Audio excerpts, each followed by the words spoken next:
Question कहता है प्रथम 10 सम प्राकृत संख्याओं का विचरण हमें ज्ञात करना है, variance of first n even natural numbers. तो अगर इवन नेचुरल नंबर का विचरण देखना है 10 सम प्राकृत संख्याओं का पहले तो माध्य अगर देखें मीन आएगा राशियों का योग बटे राशियों की संख्या, 2 कॉमन ले लेंगे, एन प्राकृत संख्याओं का योग n इंटू n+1/2 आता है और साथ ही राशियों की संख्या 10 है। यहाँ से अगर हम देखें 2 से 2 कट गया, 10 से 10 कट गया, वैल्यू आ गई 11। सम ऑफ स्क्वायर अगर करेंगे तो यहाँ से 2 का स्क्वायर, 4 का स्क्वायर, 6 का स्क्वायर, देन सोन आएगा, 2 का स्क्वायर हम यहाँ से कॉमन ले लेते हैं, 2 का स्क्वायर आ जाएगा और यहाँ से n into n+1 into 2n+1/6 आता है। तो यहाँ से 2 हमने कैंसिल आउट कर दिया, कैंसिल आउट करने से ये वैल्यू बची है। इसको अगर हम सॉल्व करते हैं तो यहाँ से 1540 वैल्यू आएगी, 1540 आ गई। Sum of the square of the mean हमारे पास आएगा यहाँ से 10 गुणा 11 का स्क्वायर, 10 गुणा 11 का स्क्वायर, क्योंकि मीन का स्क्वायर हमारे पास 11 आया था, मीन आया था 11, तो sum of the square of the mean आएगा हमारे पास 10 गुणा 11 का square which is equal to 1210। Sum of the square of the mean difference अगर निकाले xi माइनस म्यू का स्क्वायर निकालना है, यानी 1540 माइनस 1210, 1540 तो हमारे पास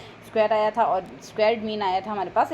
यहाँ से इसको सॉल्व करने पर 1210 सॉल्व डिफरेंस आएगा 330, सिग्मा स्क्वायर की वैल्यू आएगी 330/10 विच इज इक्वल टू 33। तो यहाँ से इस क्वेश्चन का आंसर आएगा 33 होने से हमारे पास फर्स्ट ऑप्शन करेक्ट हो जाएगा। नेक्स्ट क्वेश्चन कहता है in a triangle A B C A into sine B minus C, B into sine C minus A plus C into sine A minus B equal to, इसकी value आएगी 0। तो अब अगर इसको सॉल्व करें, अब हमारे पास साइन फंक्शन आता है, यहाँ से साइन रूल क्या कहता है, साइन रूल हमारे पास कहता है a upon sine A, B upon sine B, C upon sine C की वैल्यू आपस में बराबर होती है किसी के इक्वल मान ली। हमने स्मॉल ए की वैल्यू यहाँ से के साइन ए निकाली, स्मॉल बी की वैल्यू के साइन बी निकाली और स्मॉल सी की वैल्यू के साइन सी निकाल ली। इसको अगर सॉल्व करेंगे यहाँ से हमारे पास ये वैल्यू आ जाएगी। हम जानते हैं a plus B plus C equals to 0 अगर है यहाँ पर a plus B plus C equals to 0 नहीं, पाई है, तीनों कोणों का योग 180 होगा तो पाई आएगा यहाँ से। तो साइन पाई माइनस थीटा की वैल्यू साइन थीटा आती है, तो यहाँ से b प्लस सी की जगह हम साइन पाई माइनस ए लिख सकते हैं, पाई माइनस ए की वैल्यू साइन पाई माइनस ए की वैल्यू साइन ए आ जाएगी।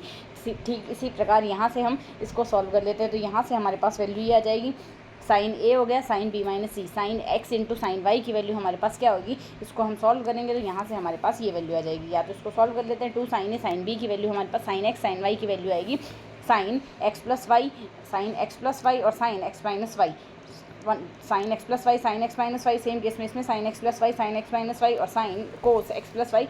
एक तो आएगा यहाँ से sine X plus Y minus cos X minus Y, ये फॉर्मेट हम इसमें लगाएंगे। तो इसको अगर सॉल्व करते हैं तो हमारे पास ओवरऑल वैल्यू क्या आ जाएगी, 0 आ जाएगी। तो इसकी वैल्यू आएगी 0, यहाँ से वैल्यू आ गई हमारे पास 0। नेक्स्ट क्वेश्चन हमारे पास यहाँ से ये कहता है, इसके लिए हम यहाँ से क्या करते हैं, एक इक्वेशन अज्यूम कर लेते हैं। इक्वेशन अज्यूम कर लेंगे, इसमें वैल्यू रख देंगे। सबसे पहले हम यहाँ से रूट लेके चलते हैं, एक्स इक्वल्स टू 0, 1 माइनस का 1 और माइनस का 2, 0 माइनस 1 माइनस 2 से हमारे पास इक्वेशन ये बनी। इसको सॉल्व करेंगे, यहाँ से ये वैल्यू आ जाएगी। तो पी क्यू और आर की वैल्यू आ गई, वैल्यू रिप्लेस करते हैं तो x square into x minus 2 आएगा। तो यहाँ से 2 वैल्यू तो 0 आ गई और एक वैल्यू आ रही है हमारे पास 2। तो ऑप्शन से कंपेयर करें, third option correct, alpha beta gamma compare कर ले, थर्ड ऑप्शन इसमें करेक्ट आएगा।